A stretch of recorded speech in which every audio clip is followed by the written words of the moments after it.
Okay, cats and kittens. That was about as creepy as it gets. Something was definitely going on. All right, Mortimer, what are we doing here, buddy? Okay, go live. All right, we are still struggling. What? Okay. All right, everybody out there, we are back on again. Like I said, we had something weird going on where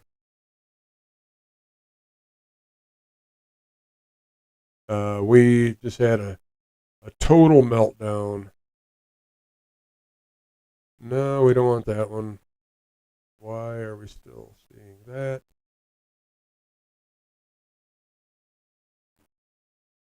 Oh, this is crazy. Sorry, cats and kittens, if you're joining me. We are just trying to get something going here. Absolutely crazy.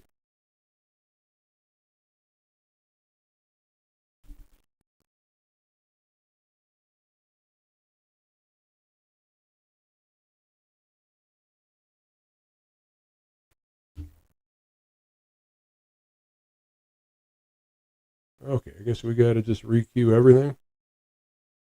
Is that what we're. Wow. Is that what we're doing, Mortimer? Uh, yeah, that was crazy. Still trying to get a couple of our screens up here. This is nuts. So, anyway, hopefully everybody is dropping back in. Uh, yeah, I saw that. Believe me, we've got multiple screens, and this is the only one that's up right now. So the screens that we have to watch ourselves, so to speak, or that I have down here, so we don't have another foo bar like we did several weeks ago.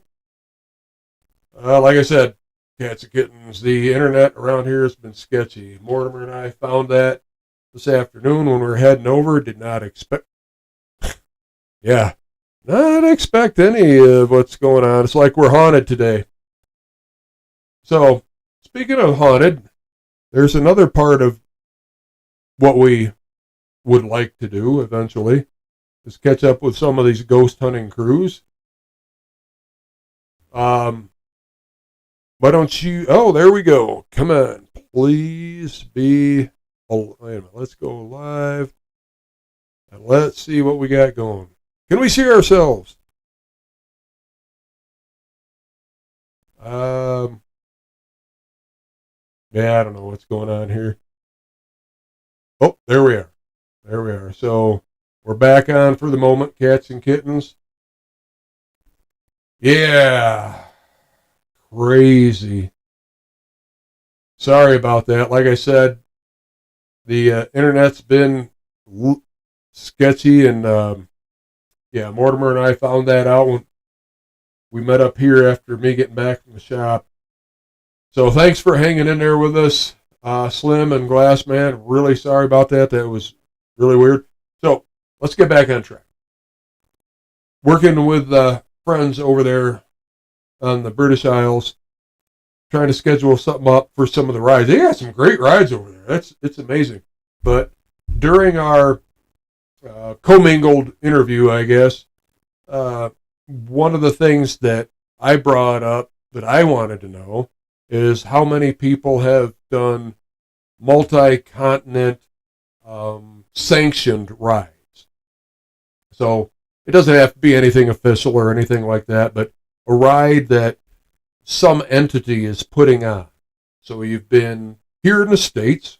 Most of the people that listen in and even get back with us later during the week that don't want to participate in the interactive stuff will get back and give us, hey, Queen, glad to see you. Yeah, we were off for a few minutes. Our internet got a little sketchy. Sorry about that. But I understand some people don't want to be involved in the interactives. It's all cool. But please do talk with us during the week. It's great to hear from y'all. Um, but they've got some great rides over there in in England and on the British Isles in general, and in the western continent of Europe. They've got some really cool rides. Got some friends in Switzerland, France, and Germany as well. So really thinking about trying to get some good rides in over on the other side of the pond this year. It'd be a lot of fun. So my question to you, this needs to be, yeah, it's a thing. Um, so my question to you all is, have you ever done anything multinational or multi-continental? Now, in past lives, I've literally had my boots on all 7 continents. But as far as riding, I got to think about that for a minute. But pleasure riding, just joining up with some sanctioned type event, whether it's a local shop that puts it on or it's a group, a club, something like that that just puts on a ride of sorts. But especially if it's for a cause. Whenever you're doing something for a cause, it's always a beautiful thing.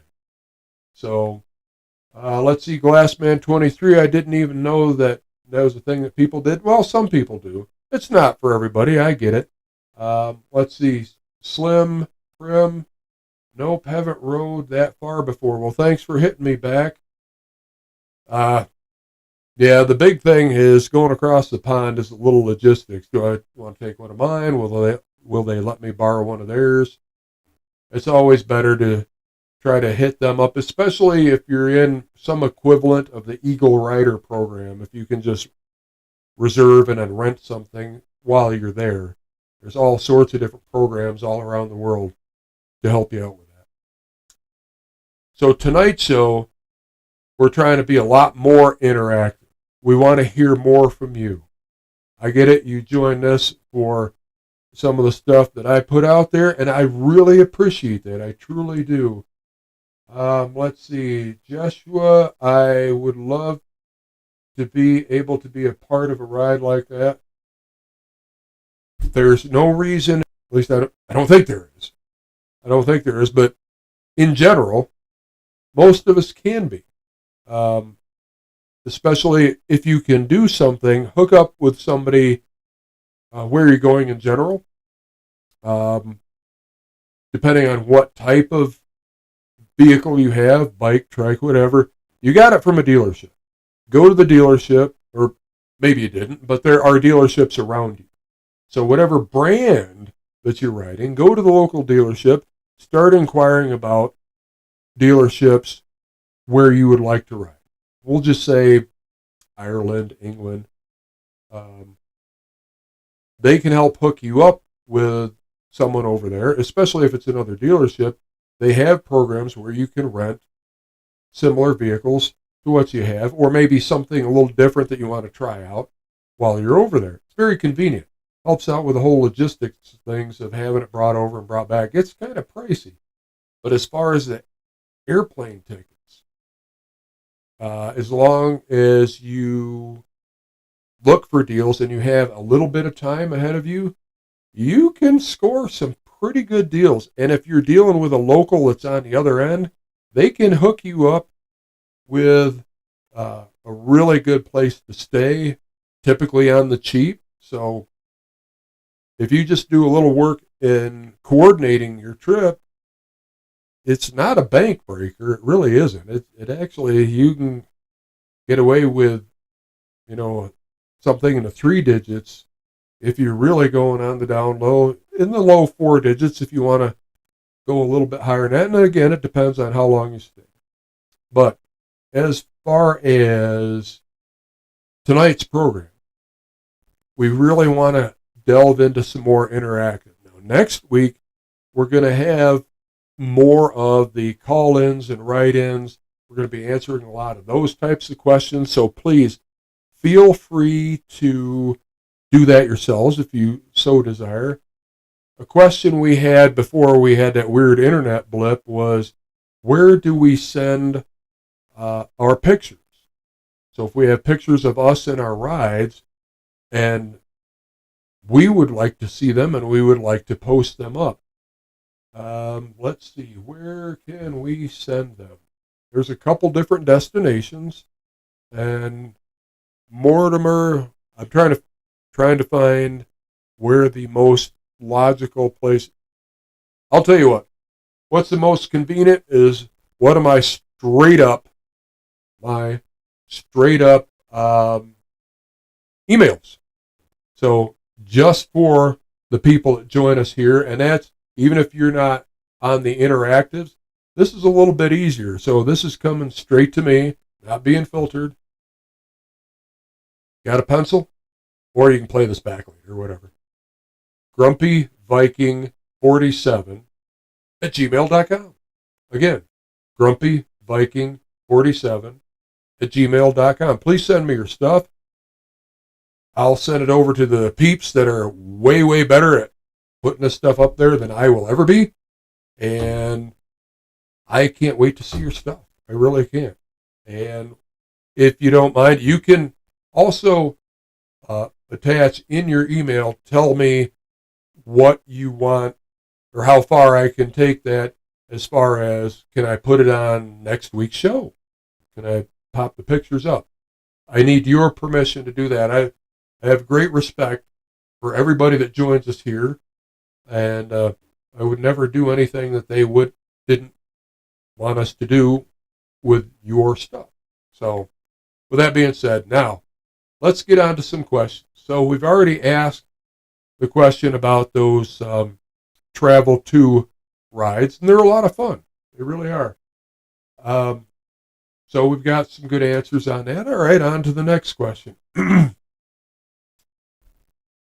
What is your favorite event? We're coming up on the good weather here in the States, and it looks like a lot of you are probably from the States that are posting in. We haven't gotten too big as far as people that are interacting. We do have a lot of people that watch, but as far as you wonderful people that do interact, I do appreciate it. What is your favorite event to attend during the warm weather months? And it doesn't, been a long day. Sorry. Getting ready for that whole Easter thing. Fun times. Yeah, Mrs. Claus wants a white chocolate bunny. I'm a little late to the party. I can't find a white chocolate bunny. Any suggestions? Maybe Amazon, if I get it overnighted? I don't know. Let's see how it works out. Anyhow, holidays are tough. I am definitely a guy that forgets a lot of holidays. I'm horrible at that. But getting back to your favorite events, is it a concert? Is it some other type of event that you go to? I would love to hear from you. Maybe a trip to Branson, Missouri to check that out, or one of the Disney places on either coast. What's a favorite thing you just like doing? Or even, let's expand it out. What was a favorite thing that, or event or family function that you liked as a kid? I know we get to be adults. Adulting is tough. You know, as a kid, you can't wait to grow up. And then it turns out to be the biggest lie they ever told you. Yeah. Adulting is tough.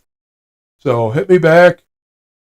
I used to like concerts when I was younger. I didn't get to do a lot of them.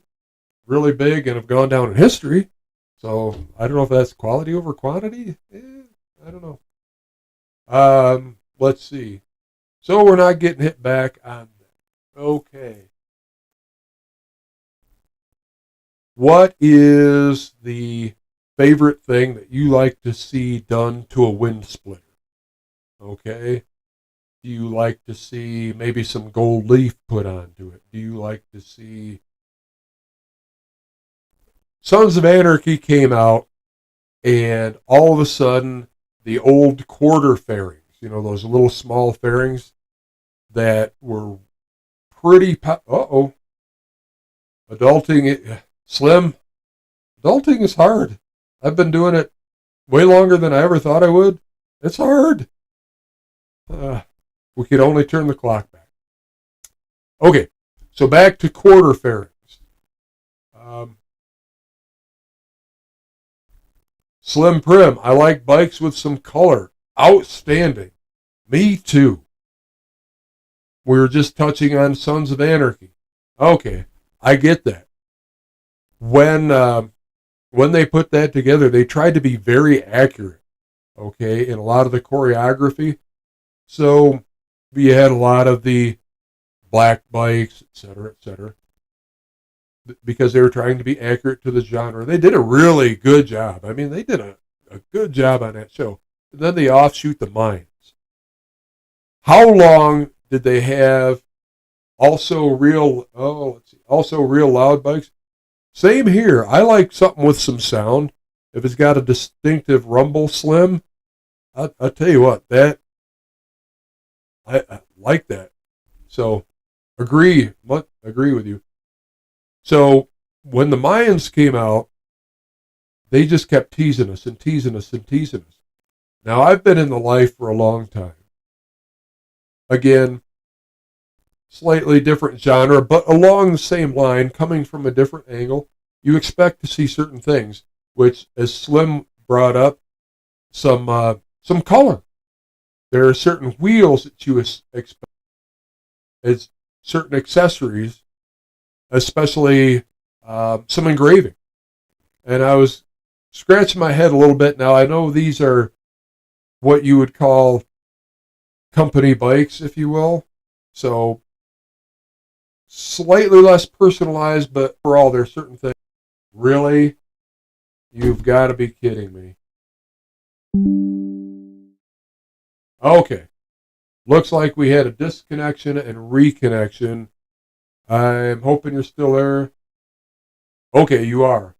Yeah, we're having some real issues. We just had a quick disconnect and reconnect, so we didn't lose anybody, thank goodness.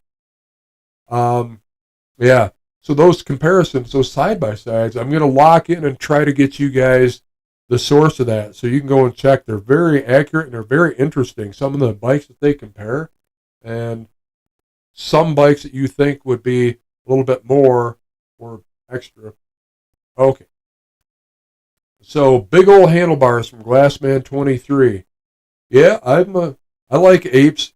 I'm not a, let's see. Okay, we did have a little lag. Yeah, I saw the alert come up on one of our other screens. Over here, cats and kittens, you don't see, but it's got our little 7-second delay in case anybody happens to say a bad word, that sort of thing. So, yeah, I'm here with you. Just over there, over here, I saw on one of our other screens that we had a disconnect, but then immediately came up with a reconnect. So glad we didn't lose you. Slim, thank you for hanging in. Everybody, again, thank you so much for hanging in.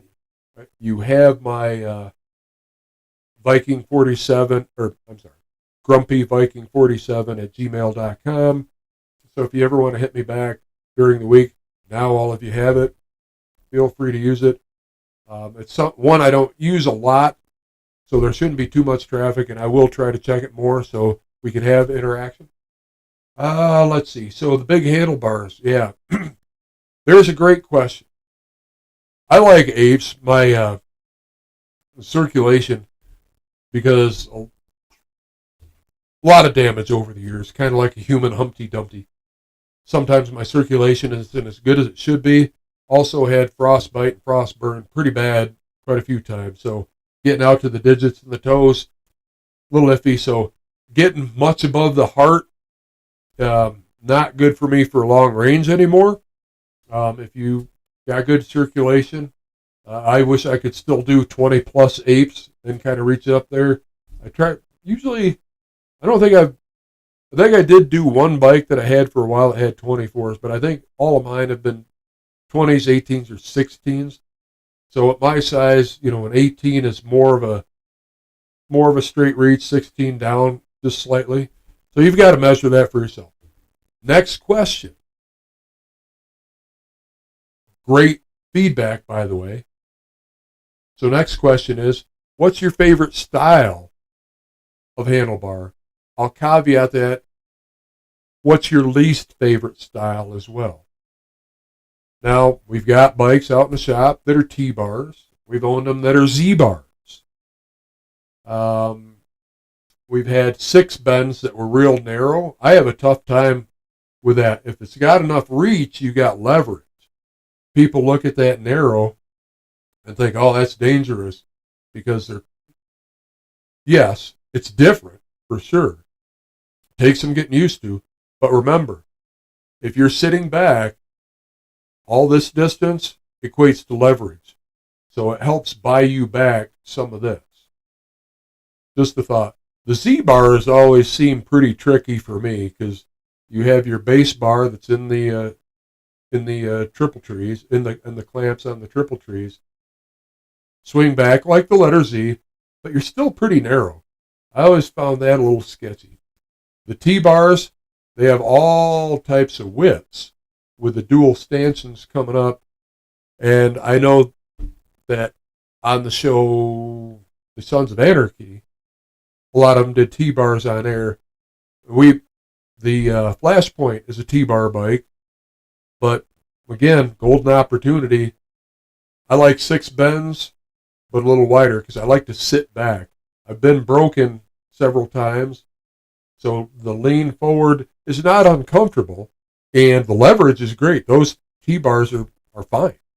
But again, I prefer pullback. I let the bars come back to me, a little width so I have the leverage. And just a little hint on some upcoming episodes, I think we're going to change both of those bikes out eventually to at least 6 bends coming back. So stay tuned for that. That'll be a lot of fun. Changing a lot of wiring over, a lot of good little hints because there's so many things that you have to do, cables and wiring, especially if you're doing internal wiring. But now, what we figured out in during the long bike era, we actually figured this out. We can go with a lot smaller gauge wire and be totally effective. Smaller gauge wire also means smaller connectors, so fitting in an inch or inch and a quarter tubed handlebar just got a whole lot easier. So, again, stay tuned. Can't wait to dive into those builds. They sound like a lot of fun. Okay, some of the feedback. Again, let's see. We were here. We had a lag for a second. Better not. Okay, again, thank you so much for hanging in. I don't know. This isn't a real common problem out here, but again, we're in the high desert. Anything could be going on outside. So, again, thanks for hanging in there. So, let's see. Slim Prim.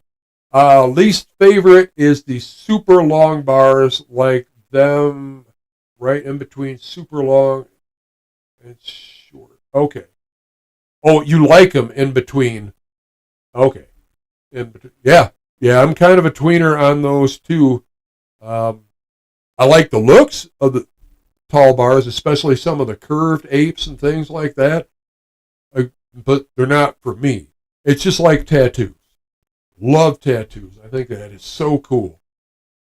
Not on me, but I appreciate the art and the skill that it takes to do them well and wear them well. All right, let's see. Slim also nice, yeah, nice middle ground. Sorry, that went in with the last one. Yeah, a nice middle ground. Some of them that you get at the dealers, the low bars that you get at the dealership, I have a really hard time with that. I don't really like leaning forward, but again, that gets back into a lot of broken bones. I can tell you the one handlebar that I really, really just struggle with is the beach bars. Now, the beach bars are just a low curved bar, and I mean low. On some of these bikes that I've tried out, especially if they're going retro, they get back into the bars of the late 20s to real early 40s, I guess.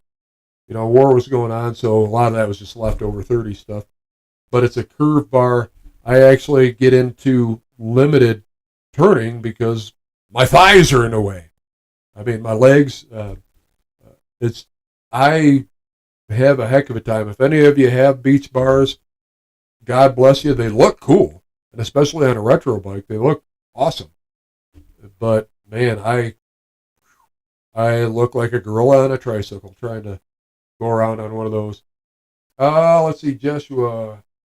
like them short, short and sweet. Well, okay. I'm not sure where we're going with that, but okay. Yeah, I get it. Sometimes it's all about control, and depending on what kind of bike. So I'm projecting a little. I'm a cruiser type, chopper for life guy. But, if you got a sport bike, you want to keep everything in and tight. They've got, great leverage. Everything's balanced out. Those sport bikes are amazing.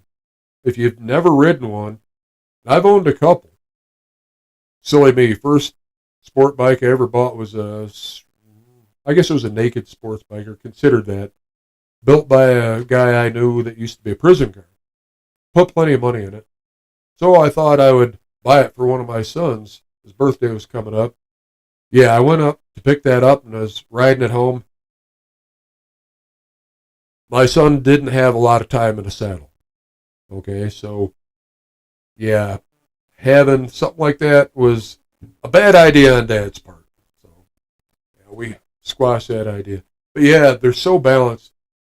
The sport bikes are just amazing. The sport touring bikes, where you can actually have some comfort on those longer rides. Um, yeah, even more so. How about adventure bikes?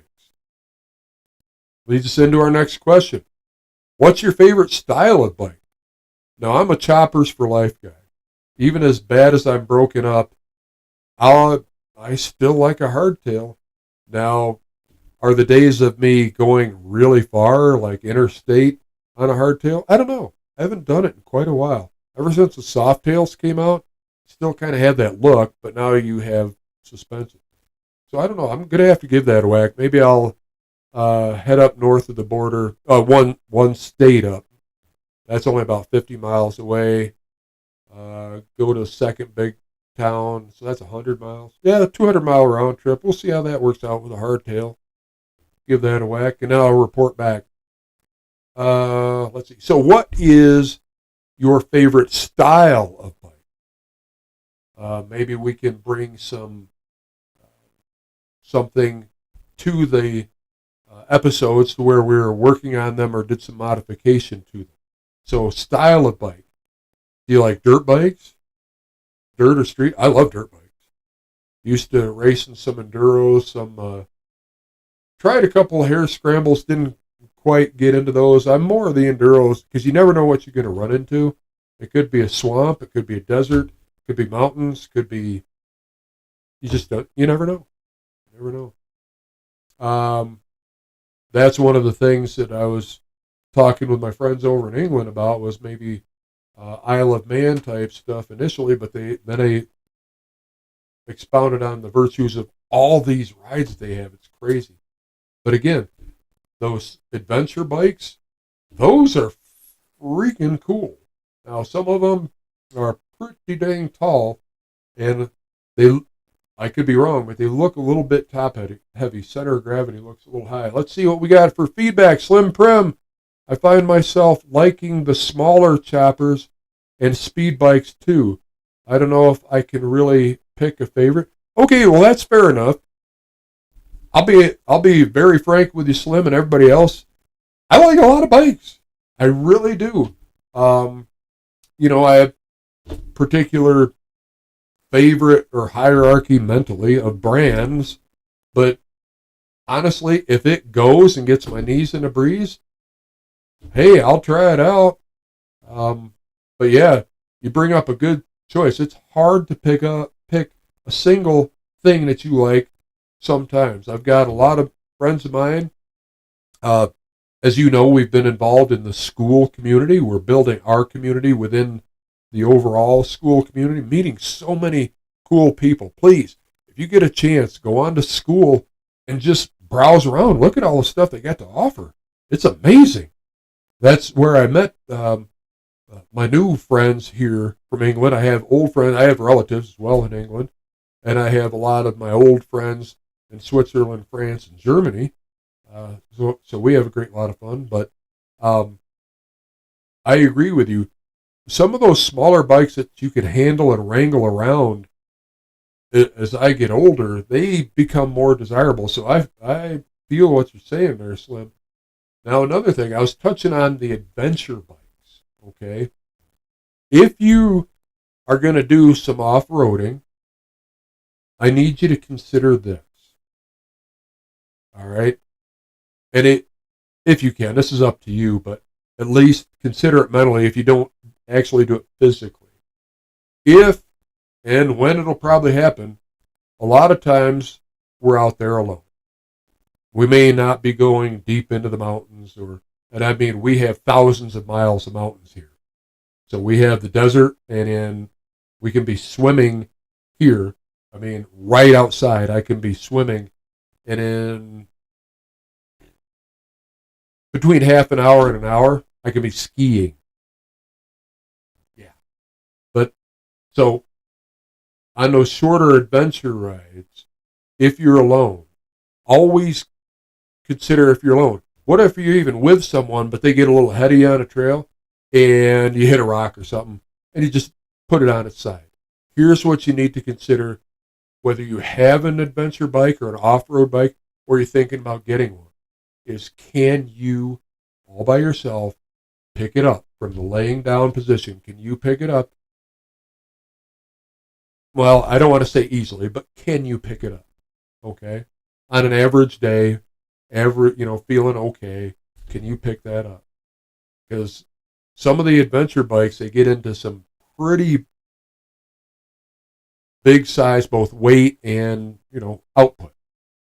And that's one of my concerns when I'm looking at that. I think they're cool as all get out looking, but I've done enough trail riding to where I know it and me may end up on our side. So we both get bruised up a little bit. I got to pick it up. I got to know that I can. So just keep that in mind. Okay, Queen. Sorry, I'm a windbag. I'm talking too much. Sorry. So Queen Creek. All right, let's see. I think choppers look so cool. Sons of Anarchy is one of my... Oh! Sons of Anarchy. We got a lot to talk about. So again, please, you've got my email now, or at least one of them. Please use it. Sons of Anarchy, we got a lot to talk about. Yes, they are a lot of fun. That always gets back to the old, what is a chopper? Okay, everybody has their perspective, and I respect them all because I like learning from other people. So let's see. But I'm glad you like the looks of choppers. Choppers are a lot of fun.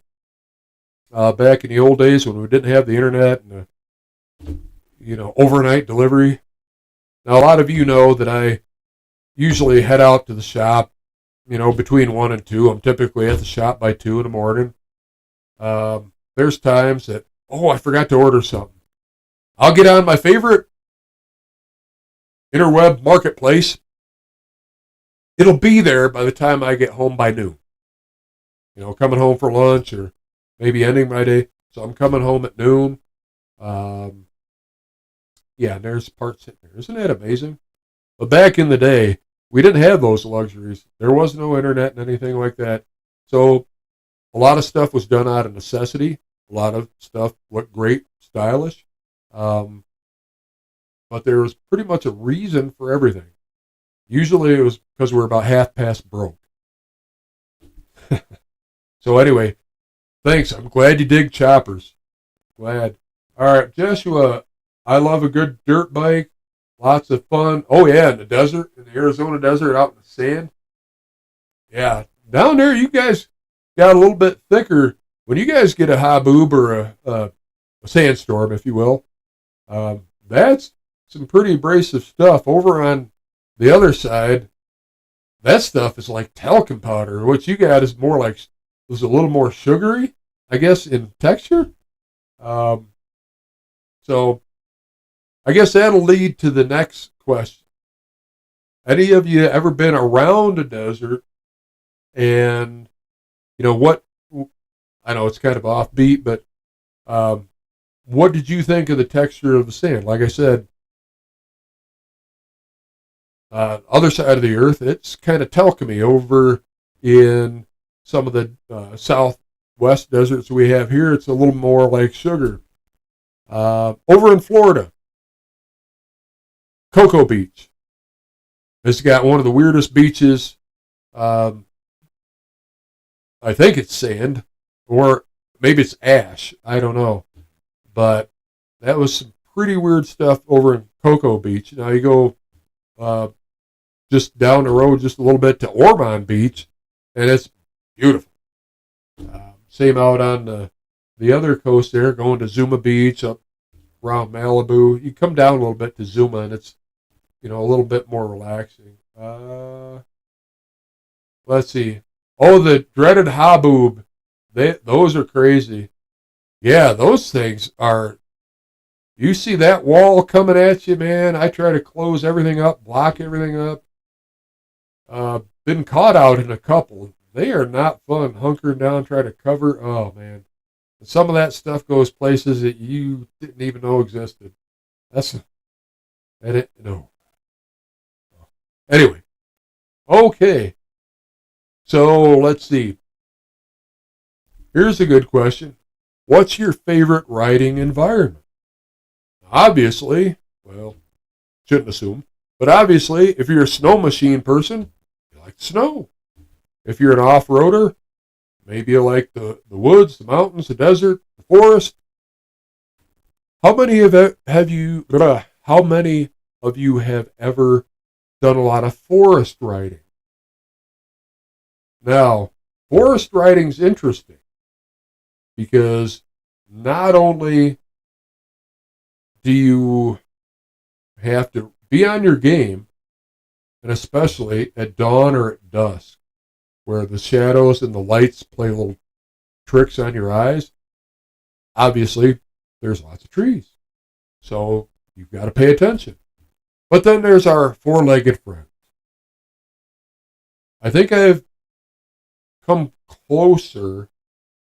I hit one deer in the woods, but I think I've come closer to hitting, I guess that wouldn't be quite accurate. I've come close to hitting deer in the woods. I think maybe more volume-wise on the road, only because where I lived was surrounded by woods. Seen bear. Didn't come close to running into a bear. Saw a rally car run into a bear. That was ugly. Let's see. The dreaded haboob.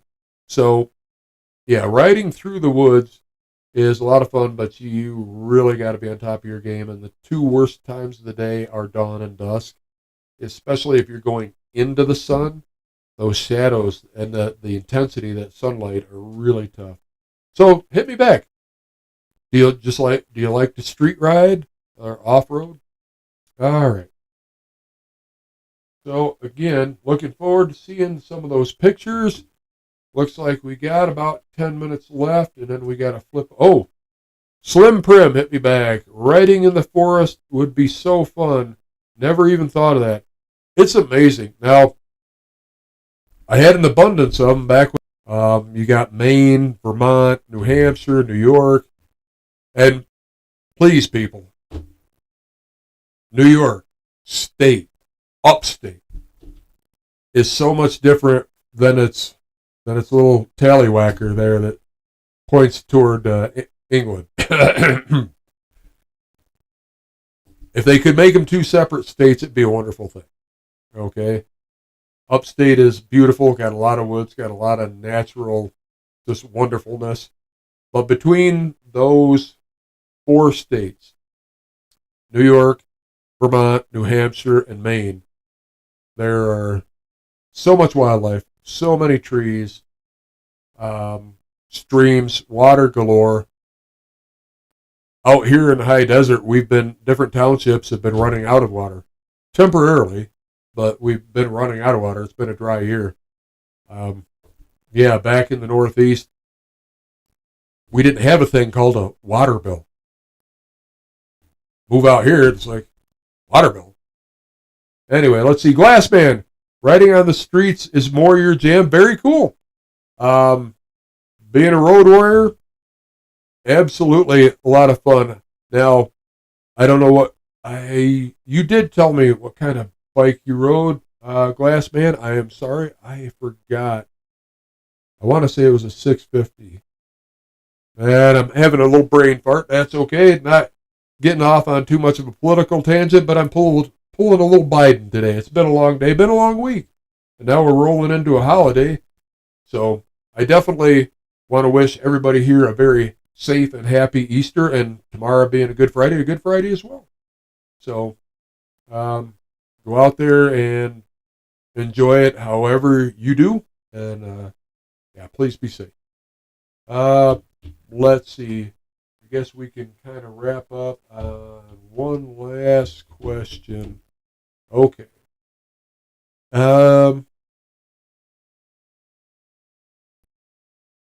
So, if you could have any bike, this is a good question. You could have any bike, because we've been doing a lot of bike stuff. We got to start branching out into some of the other Handlebar Life here. We really do. In our interaction. Hopefully we'll get doing a snowmobile build here pretty soon now that we have had no snow this year. Here. Anyhow, at any point in time, so anything from the past up till now, we don't know what's going to be in the future. Okay, I haven't, thank you, Glassman 23. I haven't gone full Biden. It is a 650. Thank you. So, from here back in history, any bike, hopefully you can find a single bike, or at least a brand. Maybe it doesn't even exist anymore. What, if you could have a bike from any point in history, what would it be? Now, I've shared with you some of my favorites, and a lot of them are the British offerings. On my Pinnacle, yeah, a lot of people think, oh, he's going to say it's a two-letter two-wheeler. No, not at all. Mine's a Vincent. That is my Pinnacle. A Vincent Black Shadow. I'd really like, not being greedy, but I'd really like to have more than one because I'd like to turn one into a chopper. I would keep one pretty much original, come on, but I'm a chopper guy. But yeah, what bike would you like to have? A 57 Sportster. A Matchless. Especially one of the smaller ones. They were so nimble. And getting back to Slim's comment, having bikes that you can literally throw around the road or throw around the trail, it's just, there's something so comfortable about that, just knowing that that's there. Yeah, so, some of those days for me on some of the bigger bikes, yeah, they're gone. Yeah, those will never come back. But let's see. Nobody has a favorite bike out there? I find that so hard to believe. We're still on the air, so is the bike you have now, is that your favorite bike?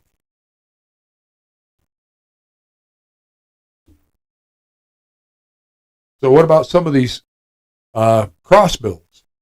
Back in the day, we used to build a lot of, well, I shouldn't say a lot, but we used to build Tritons, half Triumph, half Norton. Is there some combination of bike that you'd like to see? Okay, we're getting about to the point where we need to be wrapping it up because I've got to roll into yet another broadcast, which is a lot of fun. Please, cats and kittens, go on to school. The subject matter there it's infinite. You like to do needlepoint? There's a community on there for that. For art, for dance, for music, everything you can think of. Go and look. Let's see. Slim Prim, thank you for hitting me back. 1949 E90 AGS Porcupine. Man, AGS, they made some cool bikes. I'm trying to think of, okay, some of the Eastern European, some of the NSUs, and let's see. Oh, want a Honda chopper style. Man, those inline fours, the early 70s, everybody was so into those, and they're so easy to build and so reliable. Man, they were kicking everybody's tail. Once somebody did the unthinkable and put an Asian motor on a hardtail. Yeah, they're pretty awesome. Yeah, I do like tinkering on them. I owned one. Let's see, I can't remember what year it was, but I picked it up for a song. Local Honda dealer took it in on trade, and they did not want it. I said, "Dude, I'll take it." It was 750. Springer hardtail, metal flake purple, silver flake, lots of it.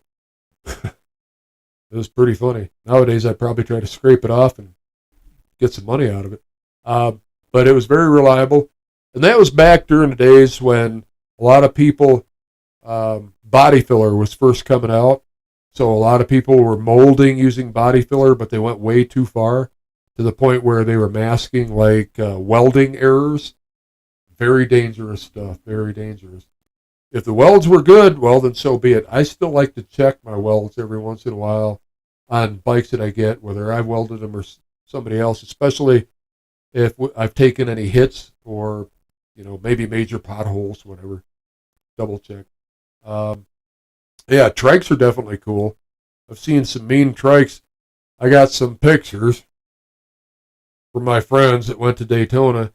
There was this trike corral. Man, they had some big Hemis hanging off the back of some of those trikes. They're pretty amazing. And then they had some front-mounted V8s on these trikes. That's got to be pretty tough to ride with a V8. But again, Slim, the AJS, nice one. Those were a nice brand. NSU, very undersold, if you will. Some of their bikes, they look more, let's see, I'm trying to think. Especially the early offerings, for obvious reasons, looked a lot more like glorified bicycles they kind of look like a Whizzer with a little tiny slim tank on them. But they would just go and go and go and go, and you could run almost any fuel in those things. It was ridiculous. So good choice on a porcupine. I've got to refresh my memory and look that one up. Maybe I can dig up a picture of that for next week. So thank you for that. About time we got to switch over to the whole school thing. So thank you everyone so much. You've got the Grumpy Viking 47 at Gmail. Use it wisely. Use it often. No, that wasn't vote early, vote off. No, we're staying away from the political thing tonight. So thank you for joining us. Next week we're going to have a lot more content to share with you. So please be looking out for that next weekend. It ought to be a lot of fun. For my virtual producer, Mortimer. Oh, yeah, can't forget. Mortimer applause. Anyway, and for me, the Grumpy Viking, your humble handlebar Sherpa, thank you as always. Please be safe and have a